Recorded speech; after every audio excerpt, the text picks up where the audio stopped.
வணக்கம். நான் தமிழன்பன். நடிகர் விஜய் அவர்கள் இன்று தமிழ்நாட்டின் முதலமைச்சராக பொறுப்பேற்றிருக்க வேண்டும். இன்று காலை 11:30 மணி அளவில் அவர் தமிழ்நாடு முதலமைச்சராக பொறுப்பேற்பார் என்று திட்டமிடப்பட்டு அதற்கேற்ப வேலைகள் வேகமாக நடந்து கொண்டிருந்தன. ஆனால் திடீரென நேற்று இரவு முதல் காட்சிகள் மாறி அவர் முதலமைச்சராக பொறுப்பேற்க முடியாமல் போயிருக்கிறது. அதற்கு என்ன காரணம் என்பதுதான் இன்றைக்கு வெகுமக்களின் கேள்வியாக இருந்து கொண்டிருக்கிறது. ஒரு பக்கம் ஒன்றியத்தை ஆளும் பாஜக ஆளுநரை வைத்துக்கொண்டு விஜயை முதலமைச்சராக பொறுப்பேற்க விடாமல் தடுத்து சதி செய்கிறது என்கிற விமர்சனங்களும் வந்து கொண்டிருக்கின்றன. மே 17 இயக்கம் திருமுருகன் காந்தி, இந்திய கம்யூனிஸ்ட் கட்சியின் தமிழ்நாடு செயலாளர் வீரபாண்டியன் போன்றோர் அரசியல் சட்டத்தை மதித்து ஆளுநர் அவர்கள் நடிகர் விஜய் அவர்களை முதலமைச்சராக பொறுப்பேற்க வைக்க வேண்டும் என்று கோரிக்கை விடுத்திருக்கின்றனர். இதற்கு பின்னால் என்ன நடந்தது என்று நம்முடைய தரப்பில் விசாரித்த போது நேற்று சொல்லப்பட்ட தகவல் என்னவென்றால், விஜய் அவர்கள் ஆளுநரை சந்தித்து, நாங்கள் தமிழ்நாடு சட்டப்பேரவையில் தனிப்பெரும் கட்சியாக உருவெடுத்திருக்கிறோம், எங்களுக்கு 108 உறுப்பினர்கள் இருக்கிறார்கள், எங்களை நீங்கள் ஆட்சி அமைக்க அழைக்க வேண்டும் என்று கோரிக்கை வைத்திருந்தால் அது அரசியல் சட்டப்படி சரியானது, அதை ஆளுநர் மீறி இருக்க முடியாது என்று சொல்கிறார்கள். ஆனால் விஜய் அவர்களோ அந்த விவரம் தெரியாமல் நேற்று காங்கிரஸ் கட்சி கொடுத்த ஆதரவு கடிதங்களையும் எடுத்துக்கொண்டு போய், எங்களுக்கு 108 உறுப்பினர்கள், காங்கிரஸ் கட்சியினிடம் 5 பேர் ஆதரவு, மொத்தம் 113 என்று சொல்லியிருக்கிறார். அந்த 113 என்று சொன்னபோதுதான் ஆளுநரிடமிருந்து பெரும்பான்மைக்கு தேவை 118, நீங்கள் 113 மட்டும் காட்டுகிறீர்கள், இதை ஏற்றுக்கொள்ள முடியாது என்று சொல்லி திருப்பி அனுப்பியிருக்கிறார். இதுதான் நேற்று நடந்த ஆளுநர் மாளிகையில் நடந்த நிகழ்வாக இருக்கிறது. அதற்கு பிறகு தங்கள் தவறை உணர்ந்து, தாங்கள் தெரியாமல் செய்துவிட்ட தப்பை உணர்ந்து நடிகர் விஜய் தரப்பினுடைய சட்ட நிபுணர்களும் ஆதவ் அர்ஜுனா அவர்களும் நேற்று மீண்டும் ஆளுநர் மாளிகைக்கு சென்று பேசியிருக்கிறார்கள். அப்பொழுது நீங்கள் இந்த கோரிக்கை இப்ப சொல்கிற விஷயங்களை நீங்கள் கோரிக்கையாக எடுத்துக்கொண்டு மீண்டும் விஜயை வந்து சந்திக்க சொல்லுங்கள், அதற்கு பிறகு நான் முடிவெடுக்கிறேன் என்று ஆளுநர் அனுப்பியதாக தகவல் சொல்லப்படுகிறது. அதை ஏற்றுக்கொண்டு இன்று நடிகர் விஜய் அவர்கள் ஆளுநர் மாளிகைக்கு சென்றிருக்கிறார். இன்று அவர் சொல்லும்போது, என்னை முதலமைச்சராக பதவியேற்க வையுங்கள், பதவி பிரமாணம் செய்து வையுங்கள், நான் சட்டப்பேரவையில் என்னுடைய பெரும்பான்மையை நிரூபிக்கிறேன், 15 நாட்களுக்குள் நிரூபிக்கிறேன் என்று ஒரு கடிதம் கொடுக்கவிருக்கிறார் என்று சொல்கிறார்கள். இந்த கடிதத்தை நேற்றே அவர் கொடுத்திருந்தால் ஆளுநர் அதை மறுத்திருக்க முடியாது, இன்று அவருக்கு பதவி பிரமாணம் செய்து வைத்திருக்க வேண்டும். இதுதான் அரசியல் சட்டம். ஆனால் நேற்று அவர் செய்த தவறின் காரணமாக இந்த நிகழ்வு இன்று பதவியேற்பு நடக்காமல் தள்ளி போயிருக்கிறது. அதனால் அவர் இன்று அந்த கடிதத்தை கொடுக்கவிருக்கிறார். இன்று இந்த கடிதத்தை கொடுக்கும்போது ஆளுநர் அவர்கள் இதை அப்படியே ஏற்றுக்கொண்டு பதவி பிரமாணம் செய்து வைப்பாரா, அல்லது நேற்றொன்று சொல்கிறீர்கள், இன்றொன்று சொல்கிறீர்கள், இதை வைத்துக்கொண்டு என்னால் பதவி பிரமாணம் செய்து வைக்க முடியாது, நீங்கள் சட்டசபைக்குள் அறுதி பெரும்பான்மைக்கு தேவையான 118 உறுப்பினர்கள் ஆதரவு கடிதத்தோடு வந்தால் நான் பதவி பிரமாணம் செய்து வைக்கிறேன் என்று சொல்லக்கூடிய வாய்ப்புகளும் இருக்கின்றன என்று சொல்கிறார்கள்.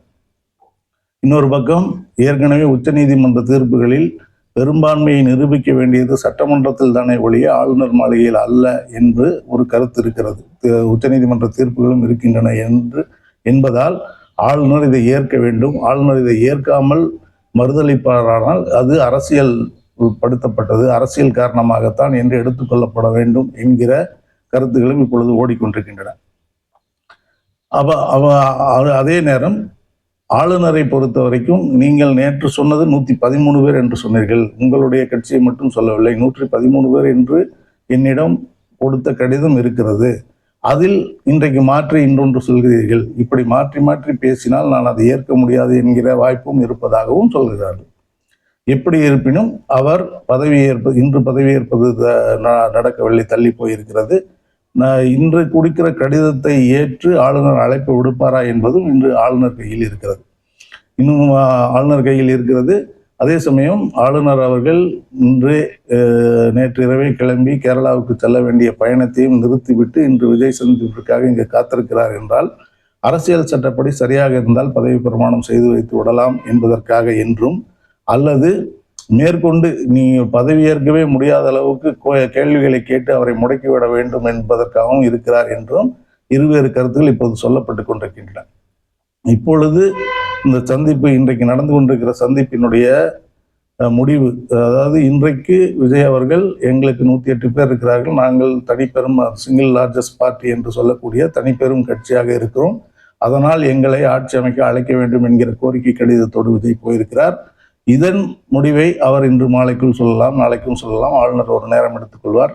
அது வரைக்கும் அதற்கான விடை தெரியாது. அதே சமயம் இன்றைக்கு பதவியேற்க முடியாமல் போனதற்கு காரணம் நேற்று விஜய் செய்த தவறு, விஜய் கட்சியினர் செய்த தவறு என்பது தெளிவாகிவிட்டது. இதற்கு ஒரு அரசியல் சாயம் பூசுவது அதெல்லாம் ஒரு பக்கம் நடந்து கொண்டிருக்கின்றன, அது வேறு விஷயங்கள். அதே நேரம் நேற்று மாலை திடீரென ஒரு பெரிய பரபரப்பு தமிழ்நாடு முழுக்க பரவியது. தமிழ்நாடு முழுக்க அல்ல, அகில இந்திய அளவிலேயே டெல்லியில் உள்ள ஆங்கில செய்தி சேனல்களே ஒரு செய்தியை வேகமாக ஒளிபரப்ப தொடங்கின. அந்த செய்தி என்னவென்றால், திமுக தமிழ்நாட்டில் விஜய் ஆட்சி அமைக்க ஆளுநர் மறுத்துவிட்டார், அதனால் திமுகவும் அதிமுகவும் கூட்டணி சேர்ந்து தமிழ்நாட்டில் ஆட்சி அமைக்கப் போகிறது என்கிற ஒரு செய்தி மிக வேகமாக பரவியது. நேற்று யாரை பார்த்தாலும் என்ன இப்படி சொல்கிறார்கள், நடக்குமா என்கிற கேள்விதான் வந்து கொண்டே இருந்தது. இத்தனைக்கும் எல்லா செய்தி ஊடகங்களும் அந்த விஷயத்தை ஒளிபரப்பினாலும் சம்பந்தப்பட்ட யாரிடம், அதாவது திமுக அதிமுக என்று சொல்கிறார்கள், திமுகவிலிருந்து யாரோ ஒருவரிடமோ அதிமுகவிலிருந்து யாரோ ஒருவரிடமோ கூட கருத்து கேட்காமல் அவர்கள் அந்த ஒளிபரப்பி கொண்டே இருந்தார்கள். இப்படி ஒரு பேச்சுவார்த்தை நடந்து கொண்டிருக்கிறது, அதாவது யூக செய்திகளாக அதை வெளியிட்டுக் கொண்டிருந்தார்கள். அதனால் அதே நேரம் நேற்று விஜய்க்கு காங்கிரஸை தாண்டி திமுக கூட்டணியில் திமுகவுடன் இணைந்து போட்டியிட்டு வென்ற இந்திய பொதுவுடைமை கட்சி, மார்க்சிஸ்ட் பொதுவுடைமை கட்சி, விடுதலை சிறுத்தைகள் கட்சி ஆகிய மூவரும் தலா 2 இடங்களை வைத்திருக்கிறார்கள். அவர்கள் 6 பேரும் விஜய்க்கு ஆதரவு கொடுக்கக்கூடும் என்கிற எதிர்பார்ப்பு நிலவியது. அதே இந்திய கம்யூனிஸ்ட் கட்சியும் விடுதலை சிறுத்தைகளும் வெளிப்படையாகவே நாங்கள் ஆதரவு கொடுக்க, எங்களுடைய கட்சி கூட்டத்தை நடத்தி எங்கள் ஆலோசனை நடத்தி ஆதரவு கொடுப்போம் என்றே சொல்லியிருந்தார்கள். அந்த கூட்டத்தில் முடிவெடுப்போம் என்று சொல்லியிருந்தார்கள், ஆதரவு கொடுப்போம் என்று சொல்லவில்லை. எங்கள் கூட்டத்தில் முடிவெடுப்போம், அவர்கள் எங்களிடம் நேற்று முன்தினம் எங்களுக்கு அழைப்பு வரவில்லை, அழைப்பு வந்தால் நாங்கள் முடிவெடுப்போம் என்று சொல்லியிருந்தார்கள். அந்த அழைப்பை நேற்று முன்தினம் மாலையே இவர்களுக்கு விஜய் தரப்பிலிருந்து, விஜய் கட்சியிலிருந்து கடிதம் போயிருக்கிறது. அந்த கடிதத்திற்கு பதில் சொல்லும் விதமாகத்தான் நேற்று நாங்கள் உயர்நிலை கூட்டத்தை கூட்டி முடிவெடுப்போம் என்று திருமாவளவன் அவர்கள் அறிவித்தார், இந்திய கம்யூனிஸ்ட் கட்சியும் சொன்னது. ஆனால் நேற்று மாலை இந்த ஒரு பரபரப்பு நிலவுவதற்கு கூடுதல் வாய்ப்பாக, அதாவது அதை நம்பக்கூடிய வகையில் திருமாவளவன் அவர்கள் உயர்நிலைக்கு இன்று நடக்கவிருந்த உயர்நிலை கூட்டம் ரத்து என்று அறிவிக்கிறார். அதே போல் இந்திய கம்யூனிஸ்ட் கட்சியும் அந்த கூட்டத்தை தள்ளி வைத்திருக்கிறது என்று சொல்லப்பட்டது. இப்படி 2 கட்சிகளும் டக்கென பின்வாங்கியதும், இன்னொரு பக்கம் அதிமுகவில் ஒரு பெரிய ஒரு சலசலப்பு நேற்று நடந்தது. திரு சி.வி. சண்முகம் தலைமையில் ஒரு குறிப்பிட்ட 15லிருந்து 20 பேர் வந்து விஜய் கட்சிக்கு ஆதரவு தெரிவிப்பது என்று, அதாவது எடப்பாடி பழனிசாமி அவர்களின் உத்தரவை மீறி ஆதரவு தெரிவிப்பது என்கிற நிலைக்கு வந்து விட்டார்கள். அதனால் விஜய்க்கு எந்த ஆபத்தும் இல்லை, விஜய் மிக தெளிவாக பெரும்பான்மையை நிரூபிப்பார், அவர் ஆட்சி பொறுப்பேற்பார் என்று சொல்லப்பட்டது. ஆனால் அதுவும் நேற்று அமைதியாகி நேற்று காலை நடக்கவிருந்த அதிமுக சட்டமன்ற உறுப்பினர்கள் கூட்டம் ரத்து செய்யப்பட்டு நேற்று மாலை அந்த கூட்டம் நடந்தது. அந்த கூட்டத்தில் திரு சி.வி. சண்முகம் அவர்களும் கலந்து கொண்டார். அதன் பிறகு, அந்த கூட்டத்திற்கு பிறகு வெளியே வந்து பேசிய திரு கே.பி. முனுசாமி அவர்கள் தாவேகாவுக்கு அதிமுக ஆதரவு இல்லை என்று வெளிப்படையாக அறிவித்து விட்டார். இது ஒரு பக்கம் நடந்தது. இது ஏன் நடந்தது? அதாவது ஆளுநர் பதவி பிரமாணம் செய்து வைக்காமல் போனதற்கு காரணம் விஜயின் தவறு என்று நான் சொன்னேன். இப்பொழுது தாவேகாவுக்கு ஆதரவு இல்லை என்று அதிமுக வெளிப்படையாக அறிவிக்க காரணம் என்ன என்பதற்கும் ஒரு கதை இருக்கிறது. தனக்கு அறுதி பெரும்பான்மை இல்லை என்றவுடன் காங்கிரஸ் கட்சி, விடுதலை சிறுத்தைகள் என்று இந்திய கம்யூனிஸ்ட் போன்ற கட்சிகளுக்கு எங்களுக்கு ஆதரவு தர வேண்டும் என்று விஜய் கடிதம் எழுதியிருந்தார். அந்த கடிதத்தின் அடிப்படையில் அவர்கள் முடிவெடுத்தார்கள். காங்கிரஸ் முடிவு எடுத்து விட்டது. இன்னும் தேவையான 6 இடங்களுக்கு இவர்கள் முடிவெடுக்க இருந்தார்கள். அது அப்படியே விட்டிருந்தால் கூட அவர்கள் கடிதம் கொடுத்திருக்க போகிறார்கள். அவர் அந்த கடிதத்தை காட்டி ஆளுநரிடம் காட்டி பெரும்பான்மையை நிரூபித்து பதவி ஏற்றிருக்கலாம். ஆனால் அதற்கு நடுவில் ஒரு தவறை விஜய் கட்சியினர் செய்திருக்கிறார்கள்.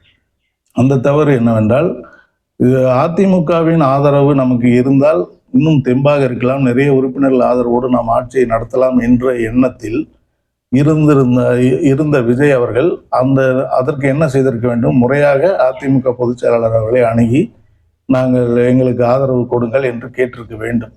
அதை செய்யாமல் பின்வாசல் வழியாக செல்வது போல் திரு செங்கோட்டையன் அவர்களும் திரு ஆதவ அர்ஜுனா அவர்களும் திரு சி வி சண்முகம் அவர்களிடம் பேசி, நீங்கள் எங்களுக்கு ஆதரவு கொடுங்கள், வருபவர்களுக்கு இவ்வளவு தொகை தருகிறோம் என்று பேரம் பேசியதாக ஒரு தகவல் வந்தது. அந்த தகவல் கிட்டத்தட்ட ஒவ்வொரு சட்டமன்ற உறுப்பினருக்கும் 50 100 கோடி வரை 50 100 கோடி ரூபாய் வரைக்கும் தருவதற்கு தயாராக இருந்தார்கள் என்று சொல்லப்படுகிறது.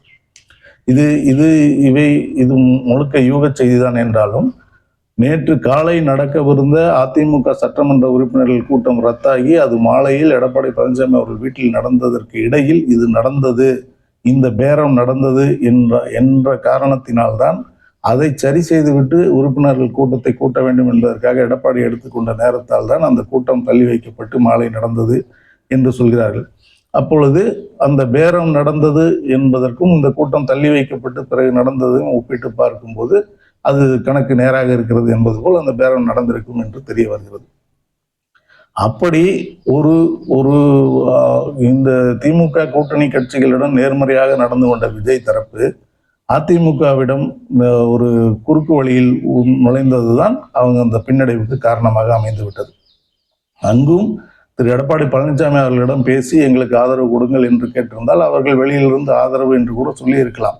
அது இன்னும் பெரிய பலமாக இருந்திருக்கும். அவர்களுக்கு 47 உறுப்பினர்கள் இருக்கிறார்கள், இவருக்கு 108 இருக்கிறார்கள் என்றால் 155க்கு மேல் வருகிறது. ஆட்சியை சிறப்பாக நடத்தி போயிருக்கலாம். எடப்பாடி பழனிசாமி அவர்களோடு அனுசரித்து போயிருந்தால் மிகச் சிறப்பாக ஆட்சியை நடத்தி இருந்திருக்கலாம். அல்லது அதிமுகவில் அந்த கட்சிக்குள் ஒரு மாற்றம் ஏற்படுகிறது, மாற்று கருத்து இருக்கிறது என்றால் அவர்கள் தனியாக பிரிந்து வருகிற நேரத்தில் இவர்கள் போய் கேட்டிருந்தாலும் பரவாயில்லை. அப்படியும் இல்லாமல் ஒரு கட்சியின் தலைமைக்குள் இருக்கிற இன்னொருவரிடம் குறுக்கு வழியில் இவர்கள் பேரம் பேச போய் அதனால் அவர் கோபம் அடைந்து அந்த முடிவை அதிமுக தாவேகாவுக்கு ஆதரவே இல்லை என்று அதிகாரப்பூர்வமாக அறிவித்து விட்டார். இதனிடையே இந்த கோபத்தினால் திரு எடப்பாடி பழனிசாமி அவர்கள் தன்னுடைய நெருங்கிய வட்டாரத்திடம் சொல்லி, இன்றைக்கு தமிழக வெற்றி கழகத்தில் சட்டமன்ற உறுப்பினராகி இருக்கிறவர்கள் பெரும்பாலும் புதுமுகங்கள், அரசியல் புரிதல் தெளிவு எவையும் அற்றவர்கள். இதில் தேர்ந்தெடுக்கப்பட்ட ஒரு சட்டமன்ற உறுப்பினரை ஒரு மது புட்டியை கையில் வைத்து கொண்டு ஆட்டம் போட்ட காட்சிகள் எல்லாம் காணொலியில் வந்து கொண்டிருக்கின்றன. இன்னொருவர் ஒரு ஆட்டோ டிரைவர் சட்டமன்ற உறுப்பினர் ஆகிவிட்டார் என்று அவருக்கு ஒரு பெரிய ஒரு மரியாதையை தேடி தந்த தமிழக வெற்றி கழகத்திற்கு அவமரியாதை தேடித்தரும் வகையில் வாளால் கேக் வெட்டி அதாவது வட சென்னையில் ரவுடியிசத்தின் அடையாளமாக இருக்கக்கூடிய வாளால் கேக் வெட்டுவது தவறு, தடை செய்யப்பட்டிருக்கிற ஒரு விஷயத்தை ஒரு சட்டமன்ற உறுப்பினராக தேர்ந்தெடுக்கப்பட்டவரே செய்து அந்த அவமரியாதை தேடி தந்தார். அப்படிப்பட்டவர்கள் தான் இன்றைக்கு தாவேகாவில் சட்டமன்ற உறுப்பினர்கள் ஆகியிருக்கிறார்கள். அவர்களில் 20 ஒரு 30 பேர் வரைக்கும் நாம் விலைக்கு வாங்க முடியுமா என்று பாருங்கள் என்று எடப்பாடி பழனிசாமி சொல்லிவிட்டதாக ஒரு தகவல் வந்தது. மிகவும் அதிர்ச்சி தரக்கூடிய, என்னடா இப்படி டக்குன்னு எல்லாமே மாறுதே என்று சொல்லக்கூடிய அளவுக்கு உலவும் இந்த தகவல் உண்மையா பொய்யா என்பதை யாரும் சொல்ல மாட்டார்கள். ஆனால்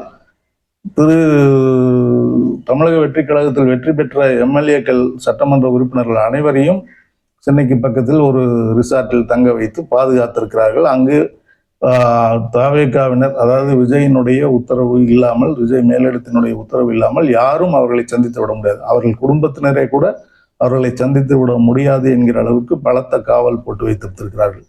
அங்கு வாசலில் பவுன்சர்களை நிறுத்தி வைத்து அவர்களை யாரும் அணுக முடியாதபடி பார்த்து கொண்டிருக்கிறார்கள்.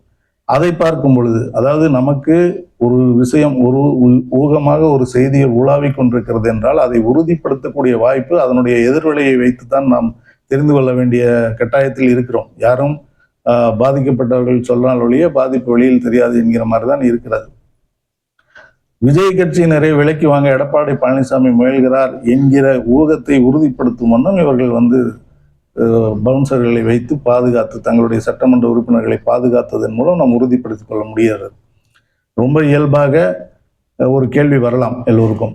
அதாவது தாவேக சட்டமன்ற உறுப்பினர்கள் அனைவரும் தாவேக தலைவர் விஜய் அவர்கள் முதலமைச்சராக பொறுப்பேற்க வேண்டும் என்பதற்காக சென்னையில் தங்க வைக்கப்பட்டிருக்கிறார்கள். இதில் என்ன தவறு இருக்க முடியும்? எல்லாரும் வெளியூர்காரர்கள், எல்லோருக்கும் சென்னையில் வீடு இருக்காது. அதனால் இவர்களே ஒரு இடத்தை ஏற்பாடு செய்து தங்க வைத்திருக்கிறார்கள். இதில் என்ன தவறு இருக்க முடியும் என்று எல்லோருக்கும் ஒரு கேள்வி வரலாம். அதனால் அவர்கள் தங்கி இருப்பதைக்கு ஒரு கண் காது மூக்கு வைத்து பேசுகிறீர்கள் என்று கூட சொல்லலாம். அப்படி அவர்கள் சுதந்திரமாக தங்கி இருக்கிறார்கள் என்றால், அவர்கள் இடமில்லாத காரணத்தினால் இங்கு ஒரு இடத்தில் தங்க வைக்கப்பட்டிருக்கிறார்கள் என்றால், பவுன்சர்களை வைத்து பாதுகாக்க வேண்டிய அவசியம் என்ன? அவர்கள் குடும்பத்தினர் உட்பட யாருமே அவர்களை சந்திக்க முடியாமல் தடுத்து நிறுத்தப்பட்டதின் காரணம் என்ன என்கிற கேள்விக்கு விடை கிடையாது. நீங்கள் சாதாரணமாக ஒரு வீடு இல்லாமல் அனைவரும் ஒருங்கிணைந்து தங்கியிருந்து ஒரு திருவிழா மாதிரி பதவியேற்பு விழாவை முடித்துவிட்டு அவர் ஒரு ஊருக்கு செல்லட்டும் என்று இருந்தால் அவர்கள் குடும்பத்தோடு தங்கி இருக்கட்டும், அல்லது அவரவர் வசதிப்படி எங்கு வேணாலும் தங்கிக்கொள்ளலாம். எல்லோரையும் ஒரு இடத்தில் வைத்து பாதுகாவலர்களையும் வைத்திருக்கும் போது இந்த விஷயமும் நடக்கிறதோ என்கிற அந்த ஊகத்தை உறுதிப்படுத்தும் விதமாகத்தான் அது அமைந்திருக்கிறது. மொத்தத்தில் இன்று விஜய் அவர்கள் தமிழ்நாடு முதலமைச்சராக பொறுப்பேற்றிருக்க வேண்டும். அதற்கான வேலைகள் எல்லாம் வேகமாக நேரு உள் விளையாட்டு அரங்கில் நடந்தது. பதவியேற்பு விழா, மேடை அமைப்பு, அலங்காரங்கள் எல்லாம் நடந்து கொண்டிருந்தன ஒரு பக்கம். இன்னொரு பக்கம் விஜய்க்கு வீட்டில் அந்த சோதனை கருவிகள், மெட்டல் டிடெக்டர் எனப்படும் சோதனை கருவிகள் எல்லாம் வைத்து ஒரு முதலமைச்சர் வீட்டுக்குரிய பாதுகாப்பை நேற்றே கொடுத்து விட்டார்கள். நேற்று அவர் ஆளுநரை சந்திக்க போகும்போது முதலமைச்சருடைய பாதுகாப்பு வாகனங்களோடு தான் அவர் சென்றார். அந்த காரில் இந்திய தேசிய கொடி இல்லையே தவிர மற்றபடி முதலமைச்சரினுடைய கான்வாய் என்று சொல்லப்படுகிற பாதுகாப்பு வாகனங்களோடு தான் நேற்று ஆளுநர் மாளிகைக்கு அவர் சென்றார். ஆளுநர் மாளிகையில் அவர் செய்த அந்த தவறின் காரணமாக, அவர் 108 என்று காட்டாமல் 113 என்று காட்டிய தவறின் காரணமாக ஆளுநர் மறுத்து விட்டதால் 118 காட்ட வேண்டும் என்று சொல்லி மறுத்துவிட்டார் என்ற தகவல் வந்தவுடன் தான் அனைத்தும் திரும்ப பெறப்பட்டன. நேற்று ஒரு இடத்துக்கு முதலமைச்சர் போல் போனவர் திரும்பி வரும்போது அவர் சாதாரண உறுப்பினராக திரும்பி வந்தார் என்கிற நிலை நேற்றே அவருக்கு நடந்துவிட்டது. அவர் அந்த ஒரு புரிதல் இல்லாமல் செய்த தவறின் காரணமாக நேற்று ஆளுநர் மாளிகையில் நடந்தது. வெளியில் அரசியலிலும் அவருக்கு இந்திய கம்யூனிஸ்ட், மார்க்சிஸ்ட் கம்யூனிஸ்ட், விடுதலை சிறுத்தைகள் ஆகிய 6 கடிதம் கொடுத்திருப்பார்கள். அதுவும் அவருடைய அதிமுகவிடம் அவர்கள் நடந்து கொண்ட தவறான விதத்தால் கெட்டு போய்விட்டது. அவர்களும் ஒரு கொஞ்ச நாள் பொறுத்திருந்து கொடுப்போம் என்கிற இடத்துக்கு கூட்டத்தை தள்ளி வைத்து பேரம் பேசும் வலிமையை அதிகரித்து கொண்டார்கள் என்று சொல்லப்படுகிறது. இப்படி விஜய் செய்த 2 தவறுகளால் நான் தொடர்ந்து விஜய்க்கு அரசியல் புரிதலும் அறிவும் மிகவும் குறைவு என்றே சொல்லிக் கொண்டிருந்தேன். அவர்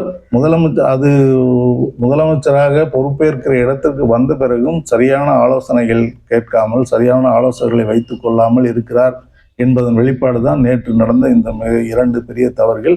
அதுதான் அவர் முதலமைச்சர், அவருடைய திரைப்பட வெளியீட்டு தேதி போல் அவர் முதலமைச்சர் பதவியேற்பு தேதியும் தள்ளி போயிருக்கிறது. இப்பொழுதும் நேற்று இரவு அவர் வழக்கறிஞர்களுடன் ஆலோசனை நடத்திய போது ஆளுநரை எதிர்த்து உச்சநீதிமன்றம் செல்வோம் என்று பேசியதான தகவல்களும் கசிந்து கொண்டிருக்கின்றன. இதுவும் ஒரு தவறான முடிவுதான். ஆனால் அவர் அந்த முடிவை எடுக்காமல் இன்று மீண்டும் ஆளுநரை சந்திக்கத்தான் போயிருக்கிறார் என்பதால் அந்த இடத்தில் அவர் நிதானித்துக் கொண்டார் என்றுதான் சொல்ல வேண்டும். இன்று அவர் ஆளுநரை சந்தித்திருக்கிறார். ஆளுநர் என்ன முடிவு சொல்லப் போகிறார் என்பதை பொறுத்து அடுத்து என்ன நடக்கப் போகிறது, என்னெல்லாம் நடக்கிறது என்பதை பற்றி நாம் உரையாடுவோம். நன்றி, வணக்கம்.